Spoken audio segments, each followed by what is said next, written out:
Hello, everyone, and welcome back to History's Agenda. We pick up with part 2 of our interview with David Whelan. Please like and subscribe. We really enjoyed our time with David, and a couple of notes. One is a lot of the photographs that we talked about are in the video at the beginning and at the end of every episode. Also, David has offered to our listeners, watchers, listeners, to answer questions. So please, if you have questions for David, leave your questions in the comments, and we'll be lucky enough to get David to come back and answer them for us. Thank you very much for watching part 2 of our interview with David Whelan.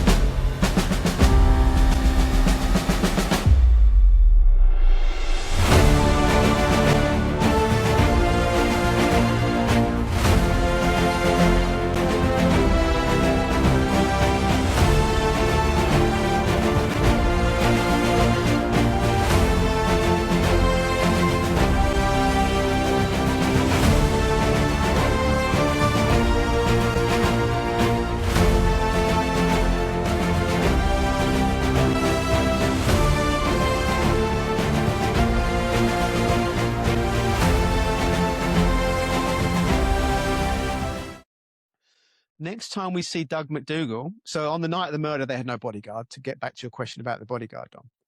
So the next time we see Doug McDougal is on the night of the murder. People, after John's been shot and he's been, he's been called at the Roosevelt and he's died. And it's been announced at 11:40 by Howard Cosell on Monday Night Football. People, various workers, Michael Medeiros, Fred Seaman, Richie De Palma, who all work at Dakota for John and Yoko, they all go to the Dakota, okay? So they're all there around about midnight. Yoko's lawyer, David Whelan, is also there very early, so she got lawyered up very quickly. Ron Hoffman says that when he's interviewing her, her lawyer's sitting right next to her, which I find quite interesting as a detail. Very quick to get your lawyer in there. So they're all there, and they all say, Doug McDougal's there. Suddenly, Doug's back to work that night. And not only is Doug back to work, telling people what to do and da-da-da-da-da-da, he's got Pinkerton agents in there at 1 o'clock in the morning with machine guns. Okay. Now, you might know this, Steve, better than I do, in your experience here.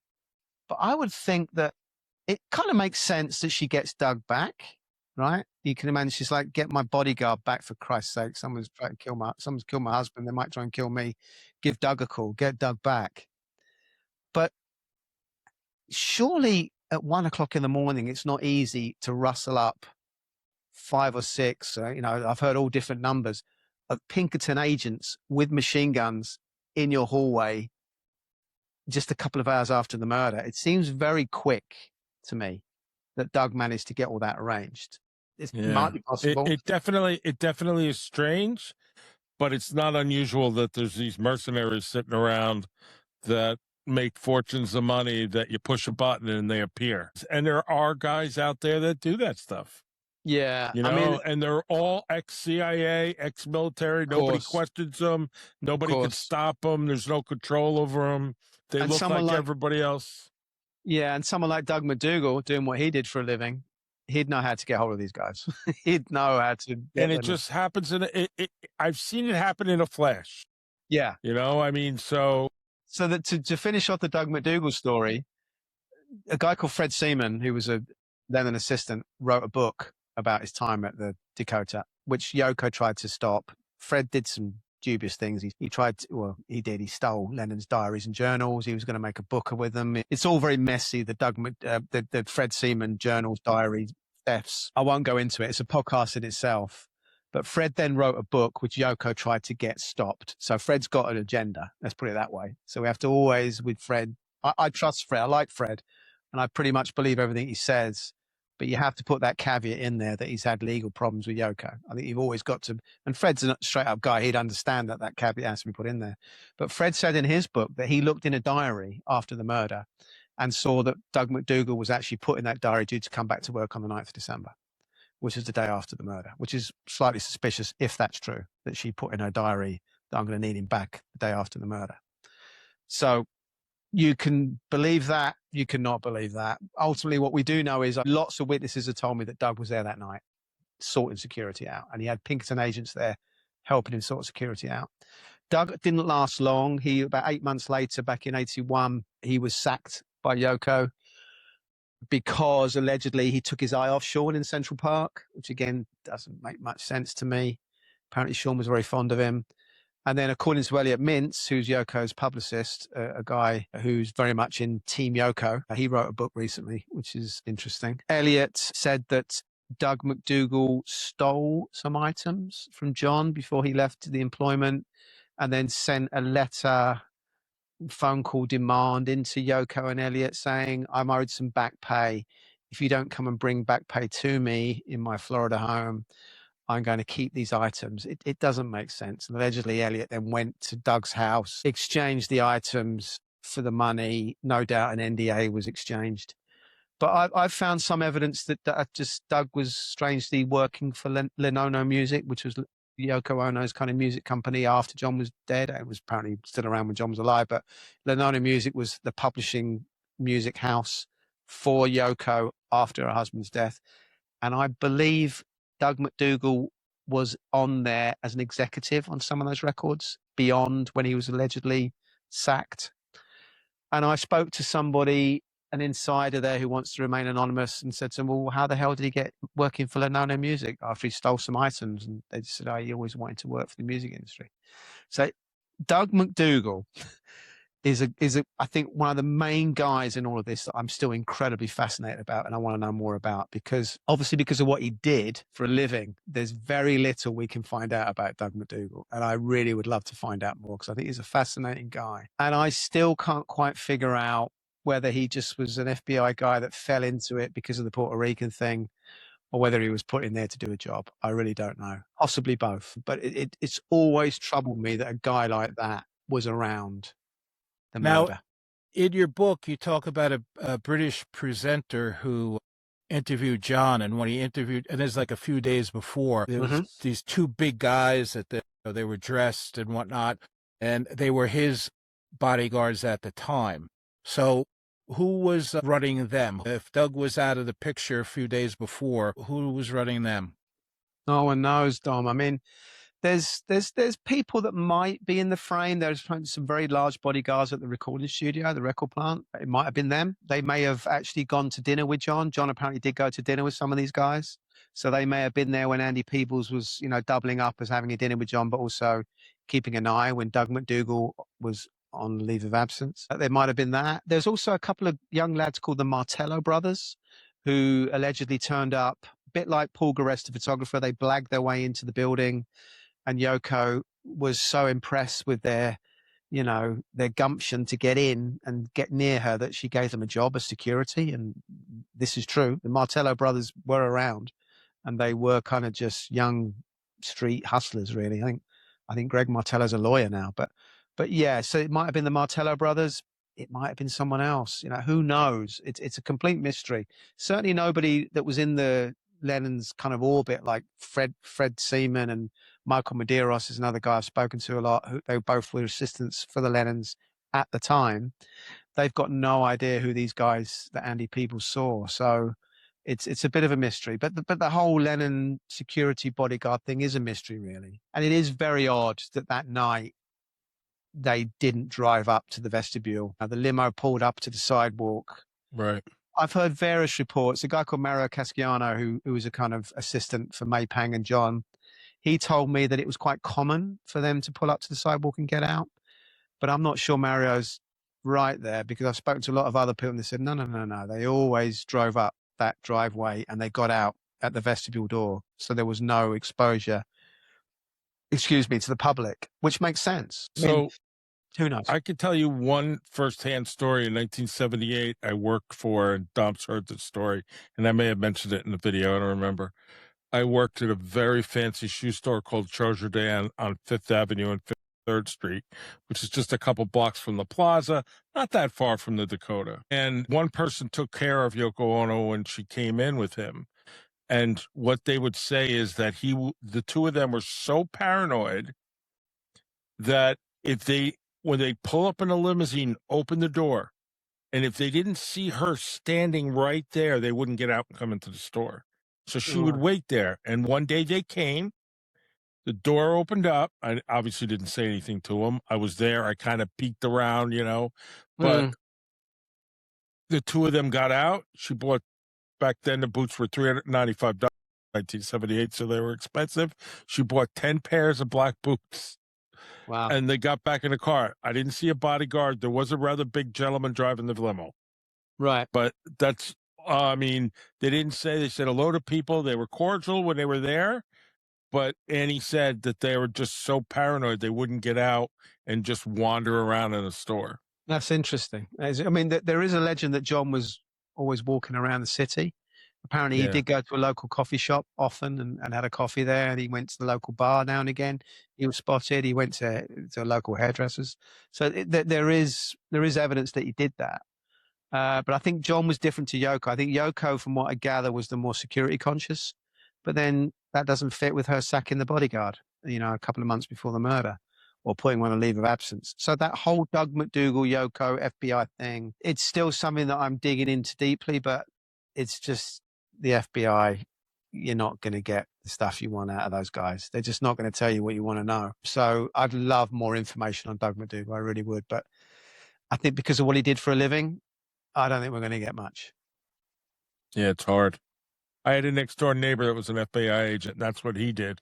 He went undercover in defense facilities, searching out these, and one time he caught a big guy, and then they went public with him.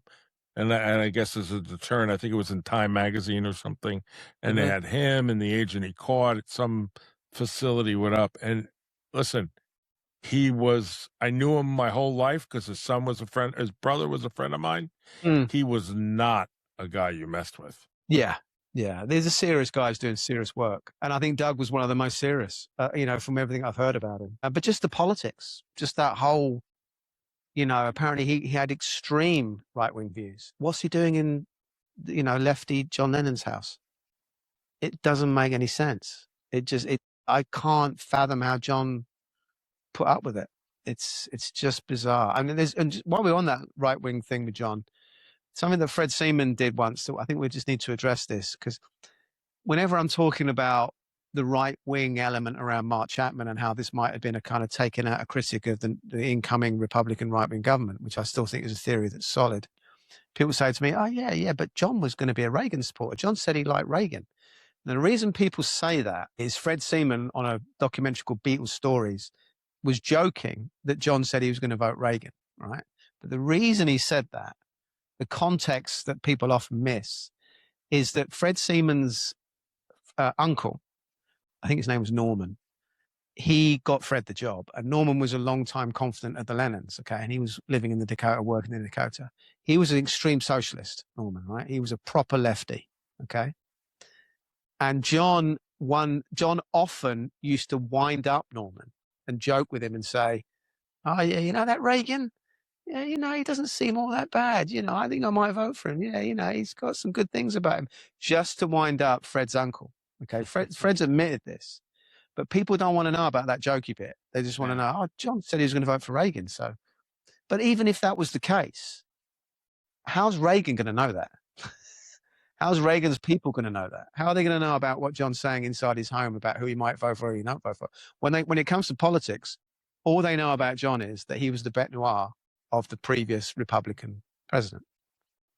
And, Nixon hated John and John hated Nixon. And they knew Ronnie was going to come in with a hawkish agenda. Nicaragua was just about to kick off. Grenada was going to kick off. Iran was a problem. The Soviet was still a very powerful empire. And the Euro missiles were going to be installed. There was a lot going on, and John Lennon might have been a problem. I think he would have been a problem. I don't think John would have gone, oh, that Grenada invasion, that was great. I believe every word they said about those students. And Nicaragua, those Sandinistas, they sound terrible. Let's just get those Contras armed up. Great idea. Fairly recently, American voters, the voting age was dropped from 21 to 18.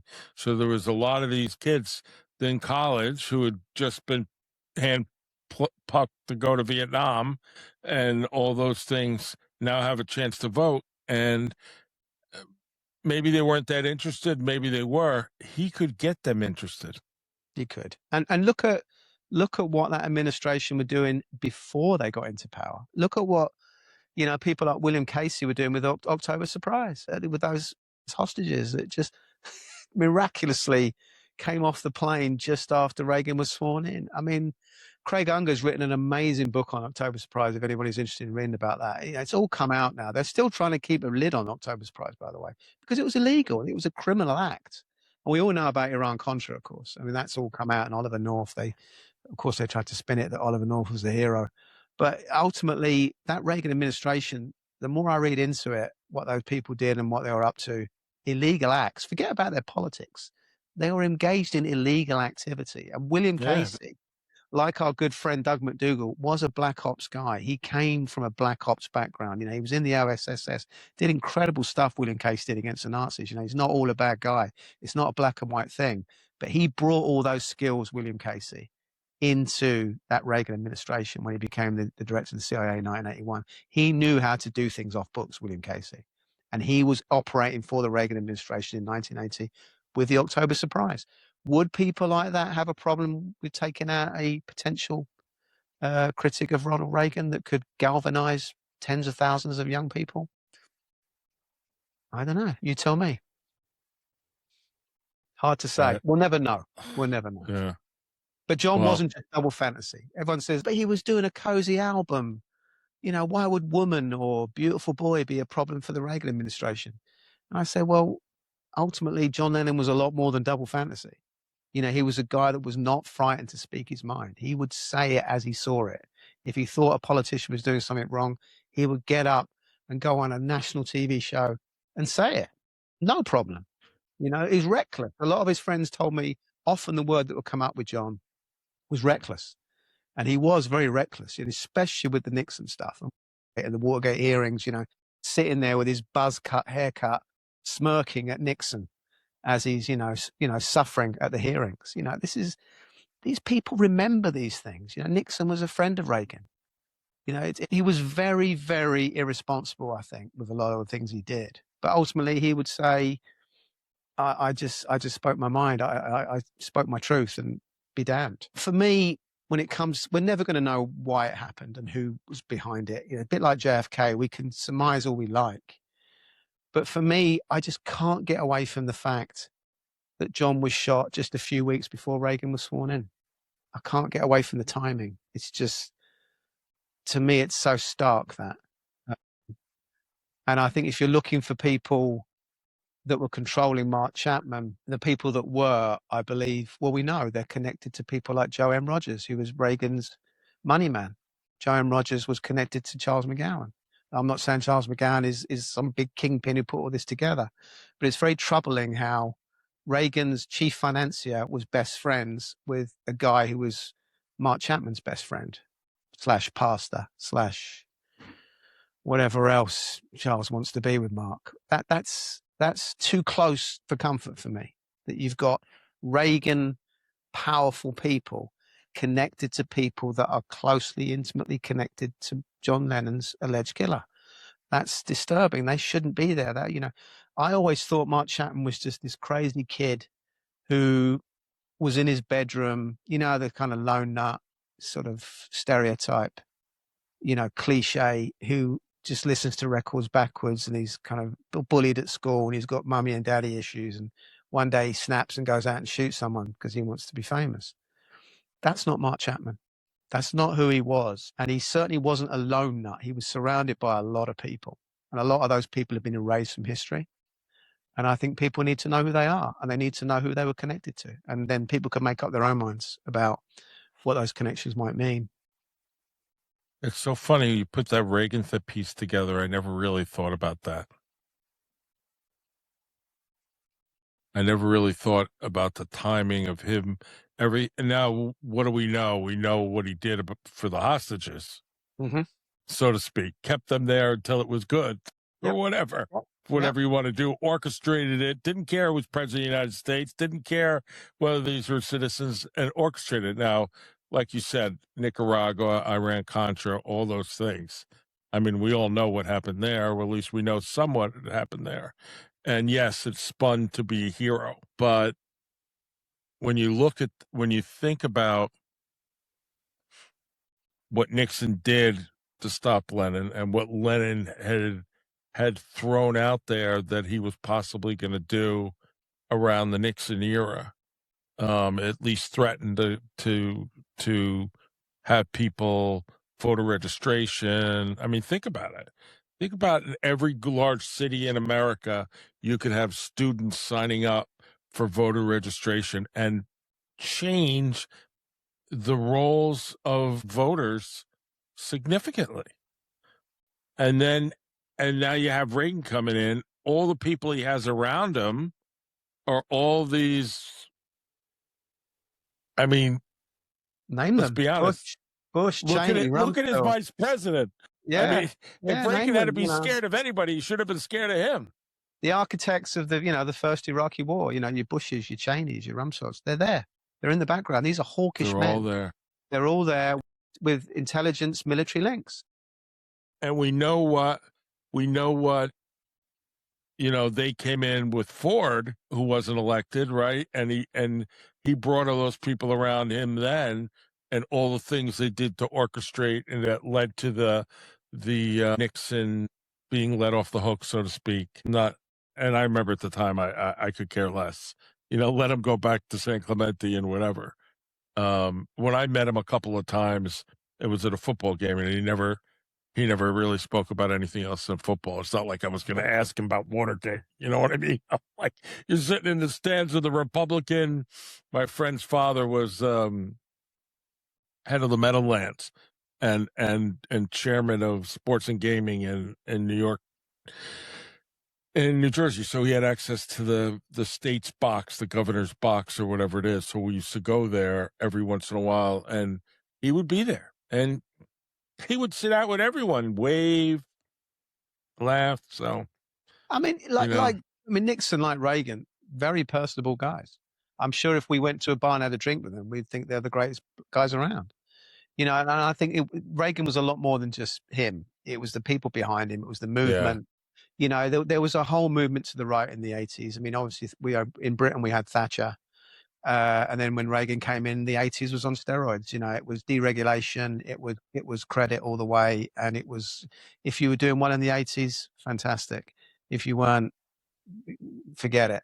And there was a group of people, it's not often known this, but there was a group of people called Le Cercle, who were a kind of secret organization. Look them up. They were a French group, CERCLE, Le Cercle. And it was basically a bunch of kind of right-wing influencers at the time. So you had bankers, intelligence people like William Casey, you had politicians, all kinds, but it was always secret meetings that have now come out. They've now been revealed that these guys are having secret meetings. And their whole raison d'etre was to get in right-wing politicians all over the world. And when Thatcher got in, it was like, yes, we've managed to do that. And the way they did it was they attacked left-wing opponents. So in Britain, Harold Wilson, who was Thatcher's, he was a previous left-wing prime minister in England, and then you had James Callaghan. They were attacking anybody that was left and weak, and they were planting stories, making out that they were kind of commie Soviet sympathizers, and it was a kind of propaganda media blitz, all orchestrated by this Le Cercle group. And what's interesting, guys, is you got these things going on. It sounds like I'm sort of like some crazy Illuminati guy, but this organization existed. It's been proven, and it still exists to this day. They've still got an office in London, and they're still funding right-wing politicians. And you sort of wonder, what are you funding them for? Are you funding them just because you like the cut of their jib, or are you funding them that you're hoping they're going to get into power, and then you can start controlling things again from the shadows? And what's interesting, the reason I bring up the Cercle is William Casey, our old CIA Black Ops friend, Reagan's CIA director in 81, who was with Reagan, by the way, the day after John's assassination in New York. William Casey was there with Reagan when he got doorstepped about it by the media. But what's interesting is there was a Le Cercle meeting, would you believe, guys, on the 7th of December, a secret Le Cercle meeting, one day before John Lennon's assassination in Washington. Isn't that interesting? That they all got together for a meeting just a few hours before John was assassinated. Now, I'm not saying there's any link there. And we don't know who attended that meeting. We only got a few names because certain journalists have managed to find out through other means who was at these meetings.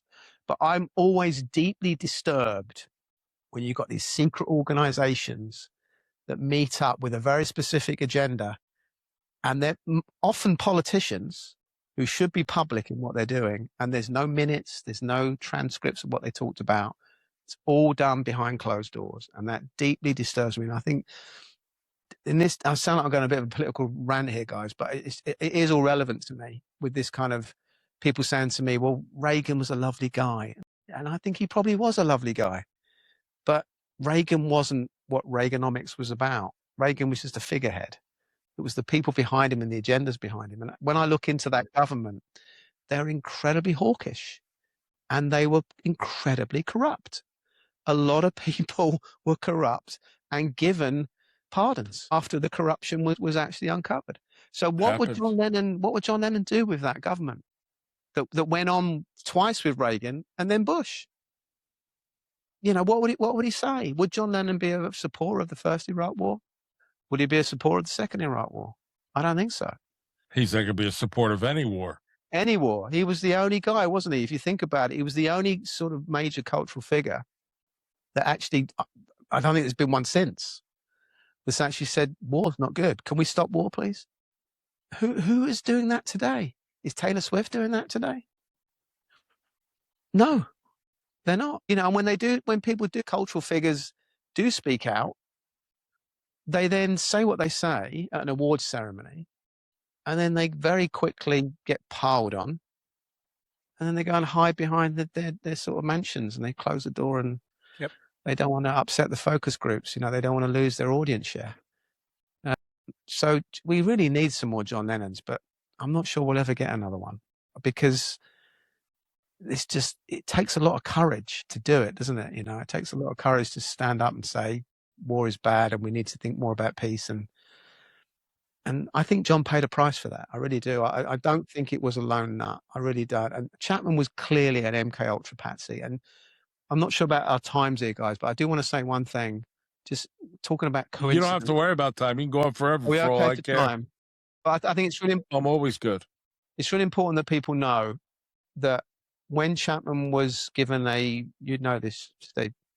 he was given a public defender, Herbert Adlerberg, a couple of days after that, literally 48 hours later, Adlerberg steps down.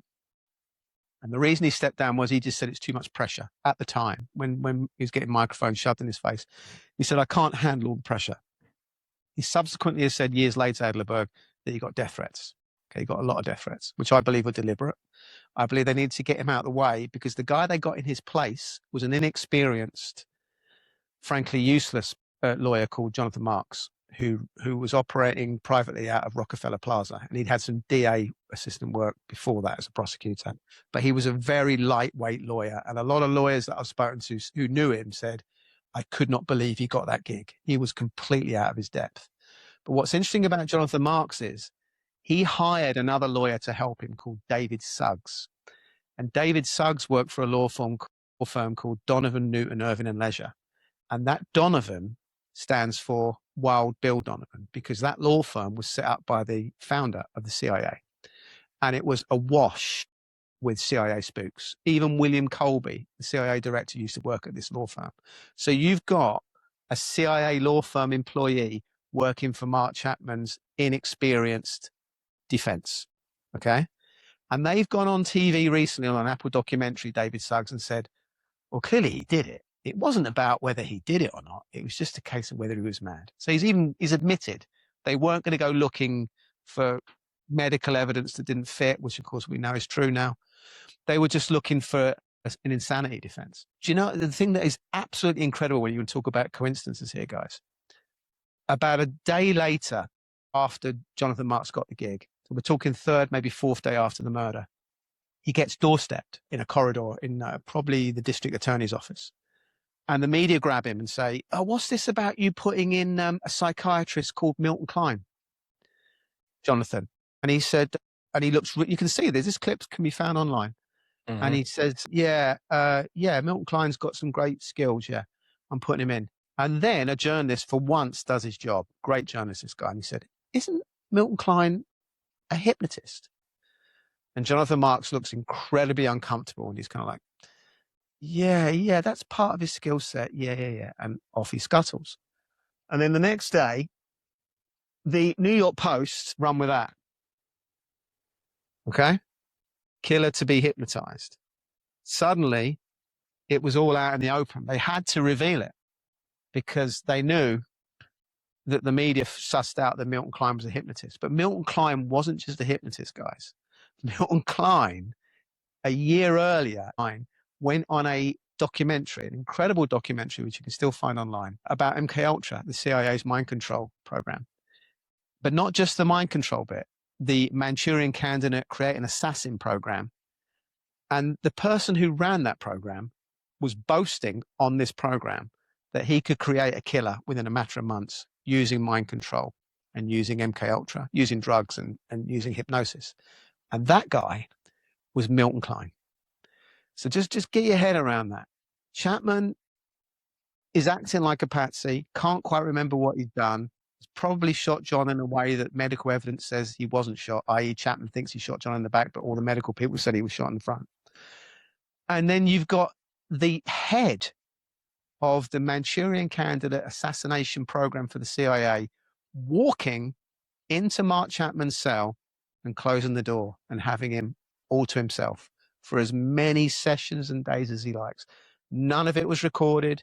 There was no independent no independent assessors there watching what was going on. And not only did Milton Klein have Chapman all to himself, and you can hear on this Apple TV series that came out a couple of years ago, incredibly, Jonathan Marks, and you'd know this, Steve, client privilege here. Jonathan Marks, all of those tapes that he recorded with Klein and other psychiatrists, hypnotists, he has to keep them private. He got that kind of client privilege thing going on. But what he did was Jonathan Marks gave all those tapes away to a journalist called Jim Gaines. So you can actually hear, would you believe, on this Apple TV series, Milton Klein actually hypnotizing Mark Chapman.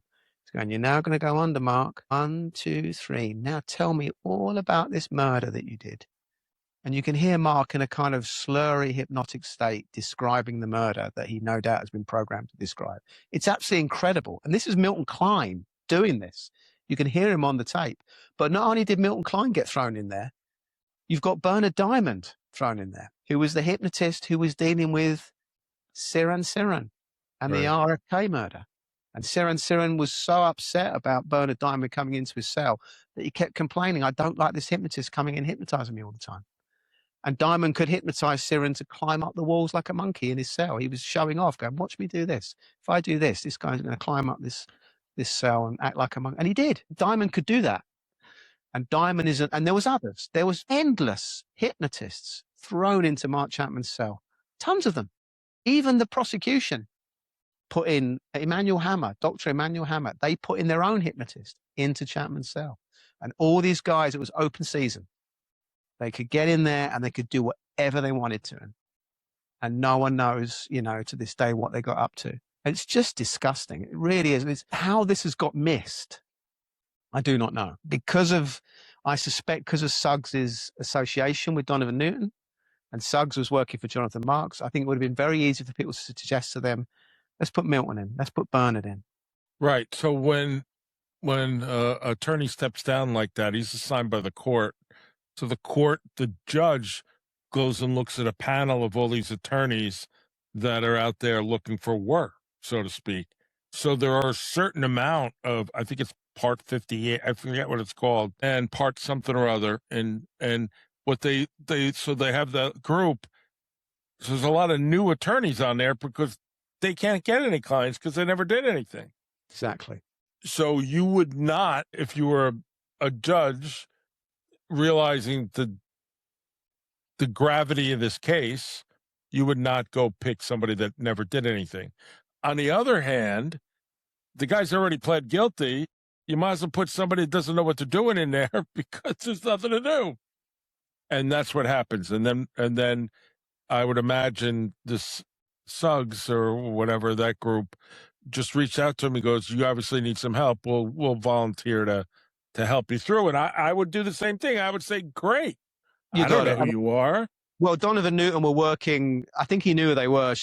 Jonathan Marks. I think he's admitted that he knew that they were, a law firm, because they were all working in 30 Rockefeller Plaza. They were all working in the same building. So Marks had his own office in there. Donovan Newton had offices in there. So it was all nice and cozy. I think what's interesting about Jonathan Marks is, and this is again one of those strange coincidences, when Gloria Chapman was bombarded by the press, she looked for a lawyer immediately in Hawaii, and she found a very capable guy called Brooke Hart to be her lawyer. And Brooke's the guy who suggested that Gloria did a press conference the day after the murder, which is quite a famous press conference where she was very cold and very robotic and came out with that very infamous phrase a couple of times: "It's such a shame that John Lennon had to die," which is a very cold, suspicious turn of phrase that Brooke was horrified that she said this. She couldn't believe she was saying that phrase in front of the media.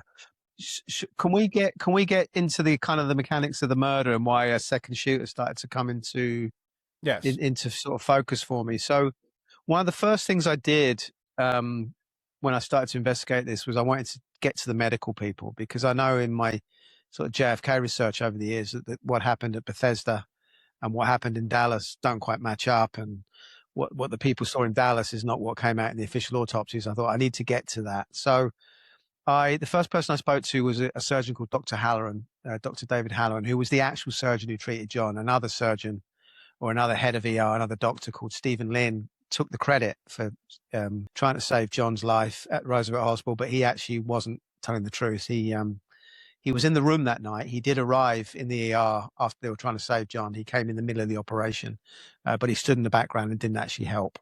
But he then went to the media, Stephen Lynn, and said, "I'm the guy that tried to save John," which really did a disservice, not only because it was a lie, but it allowed the media to talk to somebody who wasn't actually dealing hands-on with John and his wounds.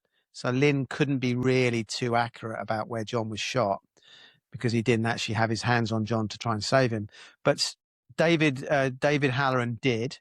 And I remember talking to David, and very early on, I had no idea about the mechanics about the shooting. And I went along with the official narrative, and I said to Dr. Halloran, I said, so where on the back was John shot? Can you tell me what part of his back he was shot on, believing the official narrative?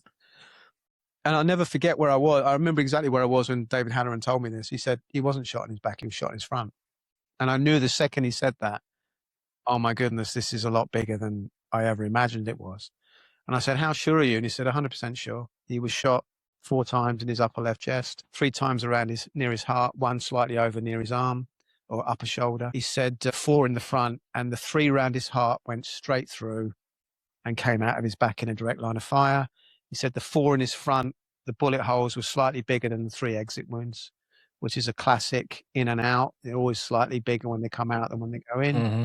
He said there was absolutely no doubt in my mind about it. He said the one that was up in near his arm stayed in. I said, how can I get verification for this? He said, well, the 2 nurses that were there helping me that night were Barbara Camera and Dee Sato. He gave me their number. I contacted them, and they both said, yeah, 100%. John was shot in the front 4 times, upper left chest. Tight professional grouping is what they all said. It was very close together. And I said to Dr. Haller, and I said, so where did you think Mark Chapman was? He said, well, he must have been 1 or 2 feet away from him, directly in front of him, to get a tight professional grouping like that with a revolver. He said he had to be very close and right directly in front. I said, you do realize he was 15, 20 feet behind him, shooting into a dark driveway with a revolver? He said, no chance. That's not. And I said, what if John turned? Because there's a story that Chapman called out to John, though Chapman has never said he did this, and Yoko said she didn't hear that. He said, well, even if he turned, he said, from that distance, he said, the type professional grouping that I saw around John's heart, he said, not even a quote, not even a Navy SEAL, in my opinion, could pull that off.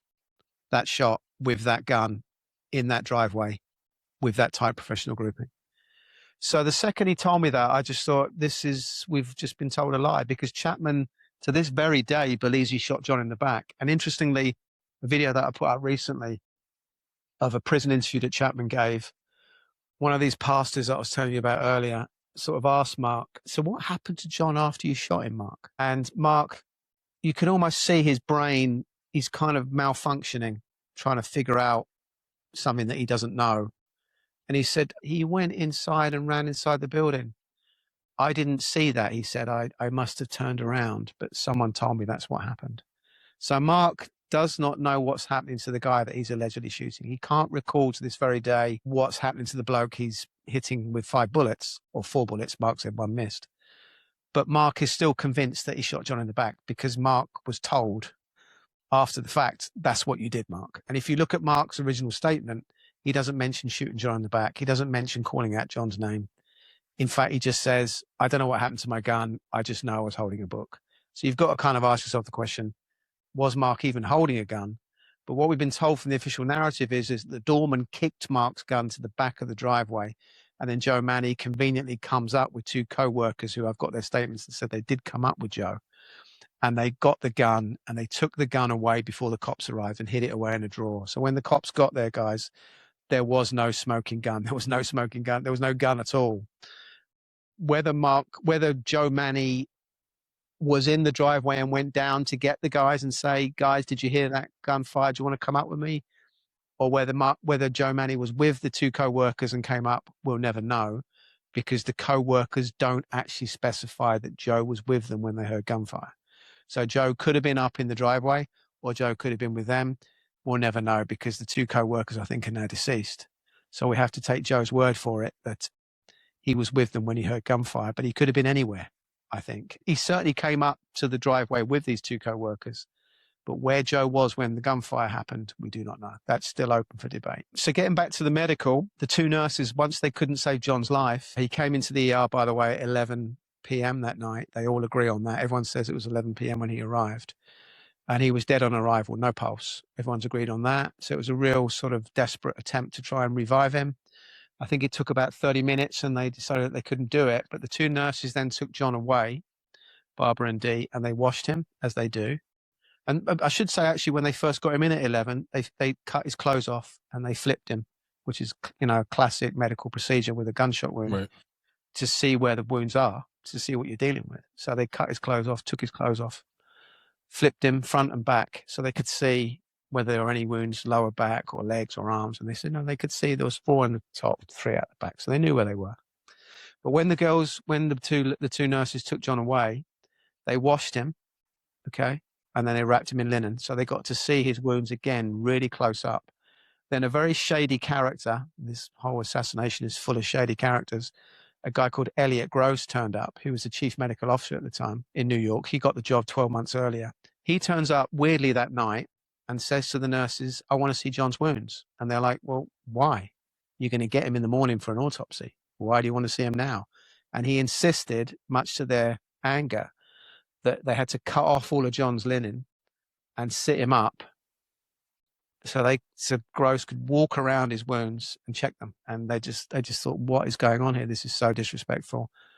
Hate to be gory here, guys, but John started to bleed out again, and they were getting really, really angry at this disrespectful request from Gross. And once Gross had silently looked at the 4 in the front, 3 out the back, he said, okay, I've seen enough. You can rewrap him now. So the nurses had to rewash John again, rewrap him again.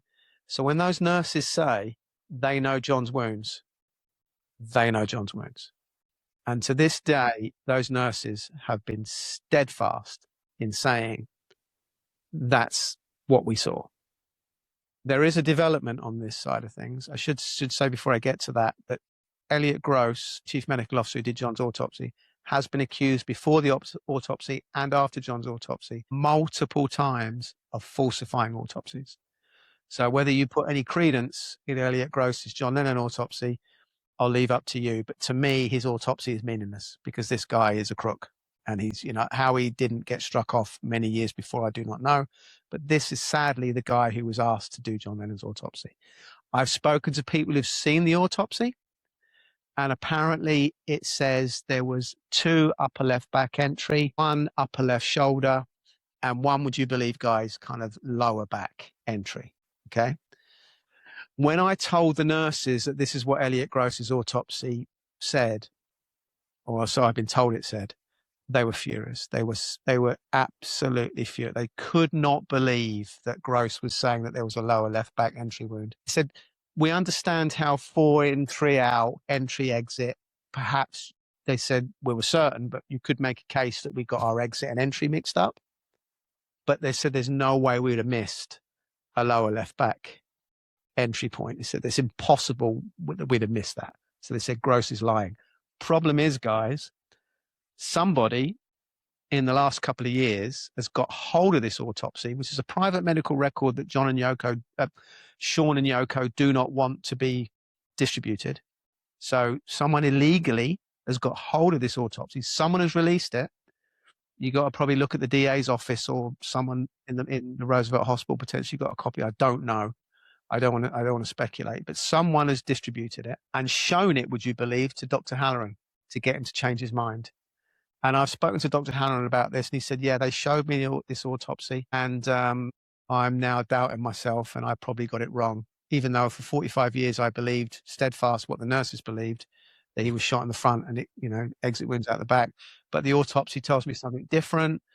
And Dr. Halloran's one of these kind of old school guys who's very uncomfortable with, challenging authority. Remember, this is the guy for 30 years who stood in the background and allowed Stephen Lynn to take all the credit for something he didn't do. So Halloran's a kind of very laid back, not particularly strong backbone kind of guy. And he's been got at, is the only way I can say it. And he's now gone on a news YouTube channel and said, yeah, I think I got it wrong. John was shot in the back. And the nurses feel betrayed by him. They feel absolutely betrayed that he's saying this now on an autopsy that was put together by Elliot Gross. And interestingly, the person who witnessed this autopsy was a cop. It wasn't. It should be the lead detective in the case. Very important autopsy needs to be witnessed by a detective. But no, it was witnessed by a rookie. Well, not a rookie cop. He was a fairly experienced cop, but he was just a cop. A guy called Tony Palmer, who was one of the guys who went into the back office and saw John face down and recklessly moved John's body and put him in a police car and drove him to the Roosevelt. So they sport a crime scene because John was dead when they moved him, and moving a dead body from a crime scene is a crime. And the reason why I tell you I know John's dead is they left the recording studio at 10:30 that night. I've spoken to Jack Douglas has confirmed it. I've spoken to Rabia, who's a receptionist. She's confirmed it. Yoko Ono has gone on the record and said we left at 10:30. They left at 10:30. From the record plant to the Dakota, it's a 7 to 8 minute drive at worst. I've heard some people have told me they've done it in 5 or 6 minutes. Okay. So let's be generous and say it was 10 minutes. Let's say they had a bit of traffic, whatever. But they got to the Dakota at 10:40 at the very latest. Okay. And I think John was shot at 10:41. But the official narrative wants us to believe that John was shot 10 minutes later at 10:50. Because they want people to believe that the NYPD cops that moved John were moving a guy that might have somehow been alive. But if he's been lying there in the back with 7 holes in his body, face down for 10 minutes, I think we can all agree there's no way John was alive when they moved him. And at the time when they moved him, officers Framberger and Palmer, they just said they were worried that he was bleeding out and there was no ambulance coming, so they just rashly took him away. But in recent years, Framberger has gone on documentaries and suddenly he's got a new memory now. And he says, I kind of felt a faint pulse. Yeah, of course you did, Herb. Of course you did. I don't think there was any faint pulse. He said John was grey. He said there was more blood than he's ever seen anywhere. And of course there would be, because John was bleeding out for 10 minutes before they got there. The cops say they got there at 10:50. And I think by the time the cops got there, no one had called them way before when they should have called them, because the first reports were shots on 72nd Street. And that's all those reports kept saying. Shots on 72nd Street, there's some sort of disturbance there. And I think by the time the cops got there, it was a delay that I can still to this day never understand, because the cops have all said we definitely got there at 10:50. But when they left the recording studio at 10:30, there can't be a 20-minute drive. They could have gone anywhere in the state and come back in 20 minutes. They could have gone off for a McDonald's and come back, but they didn't. We know they didn't go to eat because John said that night he wanted to eat, and for some reason they didn't go and eat. For some reason they went home and didn't go to eat. So we know John was shot 10 minutes earlier than they said he was shot, which is really important. And another kind of NYPD problem is, as Framberger and Palmer were carrying John out, they put him into their car was blocked in by other police cars that arrived at the time. and they put him in the officer, it was called Officer Moran's police car, which was free to take him to the Roosevelt. And Officer Moran is the guy who spread the BS legends that John, when he said to him, "Are you John Lennon?" John allegedly nodded to Moran, and then this slightly was embellished that John said yes in the back of his car, and then Moran's partner Gamble said that he had a conversation with John. So these things, as we were talking about earlier, Steve, people just want to put themselves more and more into the story. But I've spoken to the cops that were there, and they all said, no, he was dead. It's embarrassing. What Moran said was embarrassing. He's trying to get himself his 15 minutes, and he did. He's on documentaries to this day, Moran. You can see in the he's going, oh, yeah, John nodded. He said, yeah, I'm John Lennon. He nodded. So Moran got his fame. People to this day say John had to be alive. So you see, for John to run into that back office, he needs to be alive, guys, okay? He needs to be not as injured as we know he was. So if he's nodding to a cop 10 minutes later as they put him in a police car, well, then that feeds into the official narrative, doesn't it? That the cops weren't acting recklessly, and John did have a faint pulse, and he was alive, and he was able to run into that back office, but he wasn't. He clearly wasn't, because the nurses and the doctors that I spoke to all said death instantly. With those wounds, he'd have dropped and died within seconds. Even Stephen Lynn, the head of the ER, who didn't help save John, but he was in the room that night and he saw John's wounds, he said he'd have died the minute the first bullet hit him. Even our crooked CMO, Elliot Gross, has gone on the record and said he would have died very quickly. So this running into a back office cover-up is, to me, the crux of the case. The rash actions of those cops moving John is something that to this day I still can't explain, because when they did that, the crime scene was spoiled. And once the crime scene was spoiled, we know from workers at the Dakota, they went even further. And that night, guys, they were mopping up the blood in the back office. They were mopping up blood in the driveway, which is blood that shouldn't be there, remember? Because remember what the official narrative said, that when he was shot, he went into a door, went upstairs, went into a back office. So there's no time for a pool of blood to actually form in the driveway where he was shot. But people have said that there was a pool of blood there. So the whole thing is a complete mess, guys.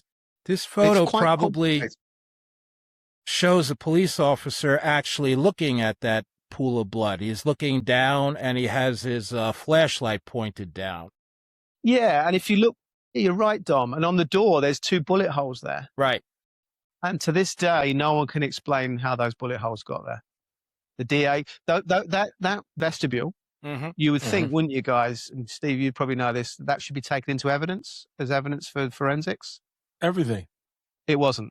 It was thrown in the basement. And Kim Hogreff, the DA, I actually interviewed him a few months ago, and he admitted that it wasn't taken into evidence. It was just thrown in the basement. There was no men in white suits. There was no investigation. It was just all, and the bullets are completely covered up. And what's interesting, because I've got all the evidence vouchers. I've got the evidence voucher for the gun. I've got Chapman's LP that was on the sidewalk. But no bullets, guys. There's no evidence voucher for bullets. And here's what's really interesting. This is a little known fact. That guy you see there with the torch, Dom, he was part of the NYPD emergency unit. Okay, for some reason, the emergency unit was called. That's an emergency unit uniform. Someone that was working in his emergency department in a different part of the state, a different part of New York, came to help that night, okay? Very important, interesting, famous person. And he was there to collect bullets. And the reason we know this is Officer Cullen bumped into him at the 20th precinct after the murder. And he said to him, what are you doing here? And this guy said, oh, because he used to work at the 20th precinct, this guy. He said, oh, I'm just here to collect the bullets. I'm just here to get the bullets. It's just a formality. But for some reason, this guy was jetted into that precinct from another precinct in an emergency department to do that one job, to collect all the bullets on site. Do you know who that guy was? Ray Kelly. Ray Kelly. Commissioner Ray Kelly. And do you know another really interesting thing?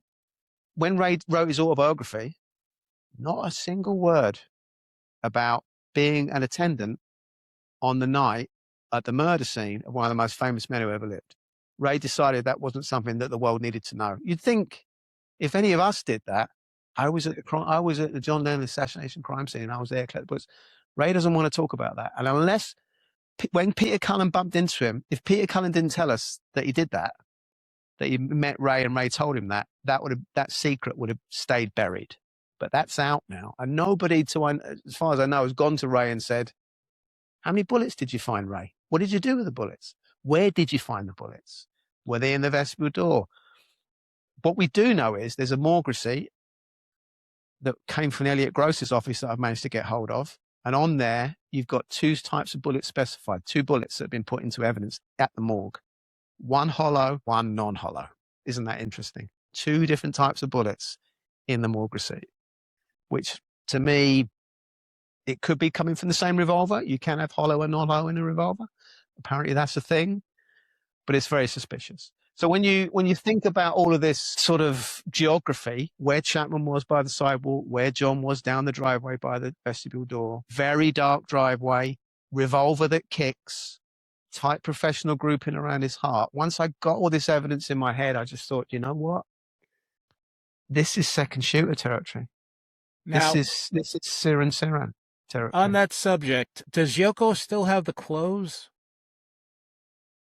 The clothes, really interesting. Elliot Mintz, the guy I was talking to you about, the publicist of Yoko, he wrote a book last year, a very, Yoko-friendly book, which is fine. He's a publicist. What would you expect? But he mentioned something quite interesting in there. He said that a couple of weeks after the murder, early January, they were given by, he says, the Roosevelt Hospital, but that can't be true because I've been told by cops that they went to collect it from the CMO's office after the autopsy, a bag that contained John's clothes. But he said that they were given John's clothes in a paper bag at the Dakota. Now, why that is weird and troubling is that is primary evidence in an upcoming court case that never happened. So I just think if that's true, and of course we can't really verify it, though we do know Yoko used John's glasses on an LP cover later that year, so she must have had them at that point, John's belongings.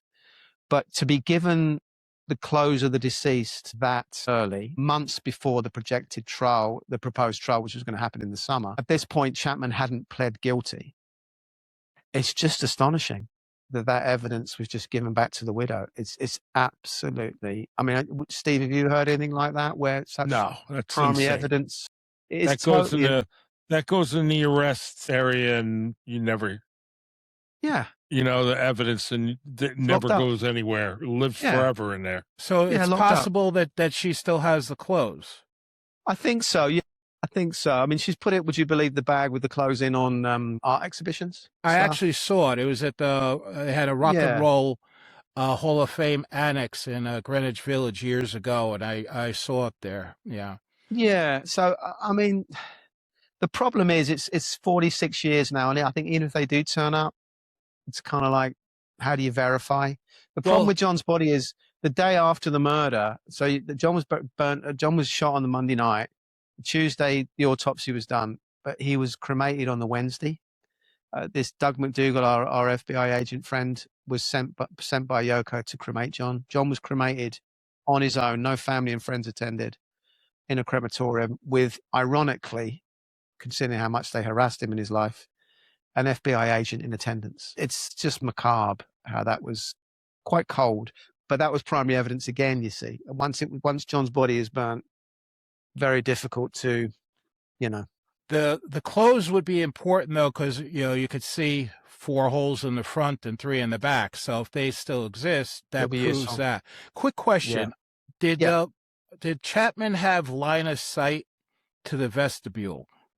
Yes, he did. So it's quite possible that the bullet holes in the vestibule were fired by Chapman? Could be. Yeah, could be. Could be.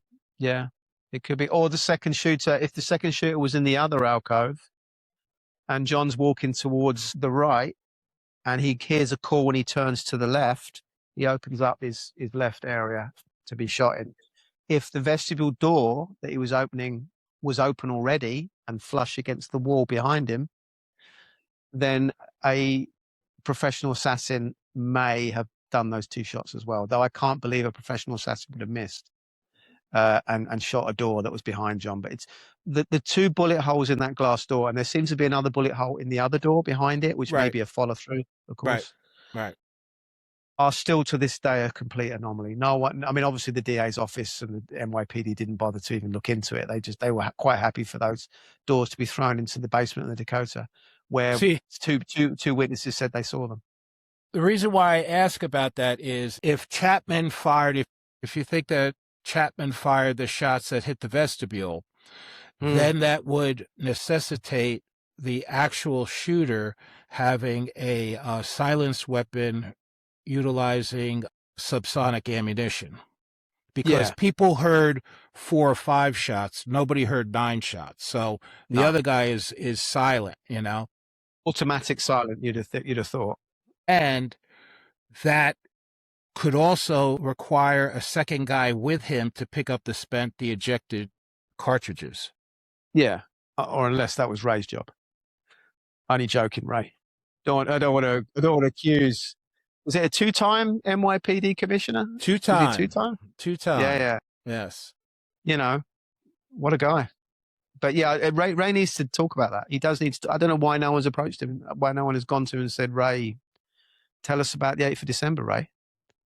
But he's never, like Greg Katz, the Rolling Stone article guy who got the scoop of the century. A lot of these people, Joe Manny, never did an interview until the Apple thing a few years ago. And I know Jay you have Hastings. to leave. I'd just like you to talk about the 2 suspicious people that were seen the day before, the day of. Yeah, it's interesting this. I mean, there was, when the cops got there, when Spiro and Cullen turned up at 10:50 and John had been lying in the back for 10 minutes, they said an interesting thing just before we get to these 2 guys. They said a guy was running out of the driveway and said, there's a guy shooting in there. They didn't bother to check who he was. They just said, oh, he must have been a member of the public. How they knew that, who knows? So it's almost Keystone Cop stuff we're talking about here now, to just let a guy run away from a murder scene like that. Shocking, really. But someone approached me a few months back and said that they were a resident, and I've got this verified that they were in the Dakota at the time, and they were staying with their godmother. And the days leading up to the murder, 2 or 3 days, I think it's 2 days leading up to the murder, so the day before the murder and the day of the murder, they were coming in and out of the Dakota quite a lot through that driveway. And they said they saw 2 men dressed in black with black caps on, stubble, quite large, quite military-esque men hanging around suspiciously by the driveway where we're told Chapman was hanging around for 2-3 days. And they saw them and they were slightly troubled by them. They remember seeing them on the 7th of December, and they certainly remember seeing them on the 8th of December. And then that night, when they heard gunfire in the driveway, which a lot of people did in the Dakota that night, they both looked at each other and they went, those 2 men. I bet it's those 2 men. And later on, or the next day, and for that forever after, those 2 men were never seen again, which is weird. Very weird. What's really weird too is if John, which seems to be the case, because you have the pool of blood in the driveway. If he drops there, what's the point of moving him inside and not saying, hey, it was cold out, we wanted to move him to a little warmer place? Like, people would believe that, but why the lie about him? Well, Jay Hastings' shirt was covered in blood that night. Jay doesn't, the concierge, he doesn't dispute this. He's admitted it. Other people have said, yeah, his shirt was covered in blood. He sold it online, not unlike a shirt auction. Ironically, the shirt he sold didn't have a lot of blood on him, but I was told by people it was full of blood and covered in blood. And I said to Jay, I've interviewed Jay a few times, and I said, Jay, why was your shirt covered in blood? He said, I was covered in blood because I helped the cops carry John out into Moran's car. There's a big problem with that. Moran and Framberger and Palmer, the 2 cops who did carry John's body out, both told me, no, we did it by ourselves. The cops that were out in the driveway said, no, only Framberger and Palmer carried him out, not any workers. Even Mark Chapman, would you believe, who was sitting in a cop car at the time, said he saw 2 cops carrying John's body out. And one of them swore at Mark in a car that scared him. And that was Palmer. Palmer's told me that was him. So multiple people have said it was just Palmer and Framberger. But Hastings wants the world to believe that he got his shirt covered in blood because the cops, and I quote, gave him the bloody business end to carry out, i.e. John's head and chest. So that's not true. So then you've got to ask yourselves, how did your shirt get covered in blood, Jay? Because according to Jay, he very gently turned John onto his side to check his wounds when he fell in that back office. He didn't sort of get on top of him and, cuddle him. So that's worrying. I can only see, I think if it went to court, I could see a court and a jury saying, well, you must have moved him, Jay. You were the guy who moved him. And that's how you got covered in blood, because he clearly was moved from that driveway. The question is, why has Jay covered that up? Why is Jay not saying he did that? Because some people might say, hero. You're a hero, Jay. The guy that shot him allegedly was out on the sidewalk, potentially still had a gun on him, and you bravely moved him into the back. Jay's not having that. Jay said to Greg Katz that John came into his office and fell down. Jay has later said that John ran past him and spoke to him and went into a back office. Yoko hasn't verified that, but Yoko hasn't said that people moved John in. She's kind of intimated that they went into the door. So she's not saying that John fell down and was moved. The problem they've all got is Mark Chapman has never said that John was lying there. But then Mark Chapman has said things that we know are probably not true with regards to John's wounds and what he actually did. So Mark Chapman, you could almost cross him out, really. He just doesn't seem to have any, credible accounts of what he allegedly did.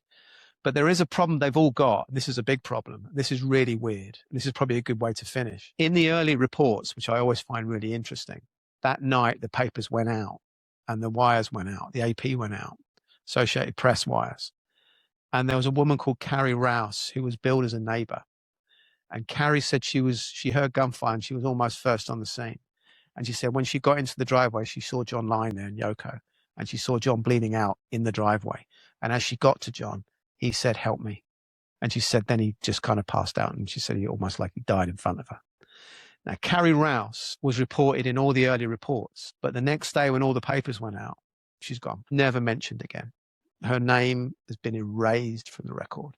I can't find Carrie Rouse. Boy, would I like to find Carrie Rouse, or to find some of her family members to see if she spoke about it to them. Because what Carrie Rouse said she saw is incredibly inconvenient for the official narrative, because John's not meant to be lying there. He's meant to be in a back office. These are the anomalies of the case. And I agree with you. I think that's a good place to leave it for now. I know Get Tom David's and I could talk book. about Mind That's right. Thank you, guys. Appreciate it, guys. And join his Substack, David Whelan. Yeah, we appreciate your time. Thank you so much. If there's Been a ever pleasure. anything specific you want to talk about again, please. We'd love to chat about it. If you get, what I really like to do after these things is maybe say to your audience, if they've got questions they want to ask, maybe I can come back and do a question and answer thing, because it's always good to follow up on those kind of things, because we've covered a lot of ground, which is great. Well done, guys. You put me through my paces today.